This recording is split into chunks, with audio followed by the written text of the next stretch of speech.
আবৃত্তি করছি কবি সুবোধ সরকারের লেখা কবিতা একজন টেরোরিস্টের চিঠি। প্রিয়তমা সু, আমি 3 দিন খাইনি, কেউ কোনো খাবার দিয়ে যায়নি। কি করে দেবে? গুহার বাইরে প্রচন্ড বরফ পড়ছে। যে কোনো দিন আমি গুলিতে মারা যাব। যে কোনো দিন তুমি টিভির পর্দায় আমার মুখ দেখতে পাবে। আমি গুহার ভেতরে সারা রাত কম্পিউটারের সামনে বসে।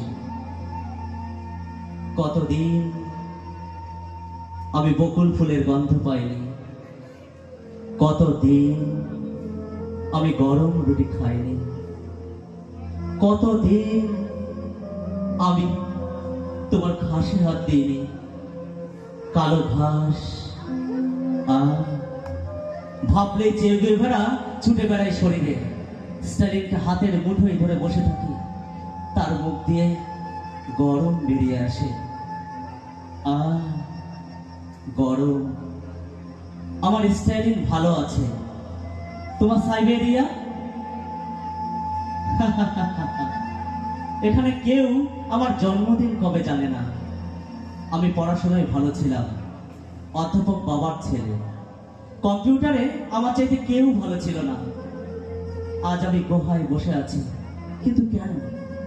প্রিয়তমা সু, মাই লাভ, তুমি এর উত্তর পাবে যদি অত্যাচারের ইতিহাস দেখো। কত হাজার কোটি ডলার খরচ করে ওরা গরিবকে আরো গরিব করে চলেছে। 11 বছরের একটা বালককে একটা পাউরুটি কিনে দিয়ে আমি জিজ্ঞেস করেছিলাম, তোর কি হয়েছে রে? সে গোগ্রাসে পাউরুটিতে কামড় দিয়ে বলেছিল, আমার বাবা মাকে ওরা পুড়িয়ে মেরেছে জানতো। ছেলেটা খেতে খেতে কর গুনছিল। বাবা মা, 2 ভাই 3 বোন, 1 2 3 4 5, হ্যাঁ 11 জন। ছেলেটার নাম বলবো না, ওকে খোঁজো, আজীবন খুঁজে যাও। প্রিয়তমা, আমাকে আর বেশি দিন ওরা বাঁচিয়ে রাখবে না। তার আগেই আমি ওদের দুটো খাটি উড়িয়ে দেব। ওদের তো পুরোপুরি উড়িয়ে দেওয়া যায় না। ওরা আবার জন্মায়, আবার গণতন্ত্র বানায়, আবার প্রেস মিট করে। একটা সত্যি কথা বলি, ওরা গণতন্ত্রকে দিয়ে যা যা করায়, আমরা AK-47 কে দিয়ে তাই তাই করাই। ওদেরটা দোষ নয়, আমাদেরটা দোষ। আমি মারা যাব, তার আগে একবার, যদি একবার তোমাকে দেখতে পেতাম, একবার তোমার হাত ধরতে পারতাম, যদি একবার তোমার ভিতরে ঢুকতে পারতাম। যেভাবে বরফ ঢোকে গুহায়, যেভাবে শিকড় ঢোকে পাথরে, যেভাবে ভাইরাস ঢোকে কম্পিউটারে। আজ আমি একজন টেরোরিস্ট। হয়তো এটাই আমার শেষ চিঠি। বলো তো, আমার মতন ছেলেরা কেন টেরোরিস্ট হবে? কেন আমি ঘর বাড়ি ছেড়ে, মায়ের হাতের খাবার ছেড়ে, ভালো চাকরি ছেড়ে, গুহার জীবন, জঙ্গলের জীবন, বরফের জীবনকে বেছে নিলাম? আমি মাতাল হতে পারতাম, লম্পট হতে পারতাম। একজন মাতালকে মেনে নেয় সমাজ, একজন লম্পটকে মেনে নেয় রাষ্ট্র, একজন মাফিয়া বিধায়ককে মেনে নেয় অ্যাসেম্বলি, একজন টেরোরিস্টকে মেনে নেওয়া যায় না? কতদিন আমি তোমার স্নান করা চুলের গন্ধ পাইনি।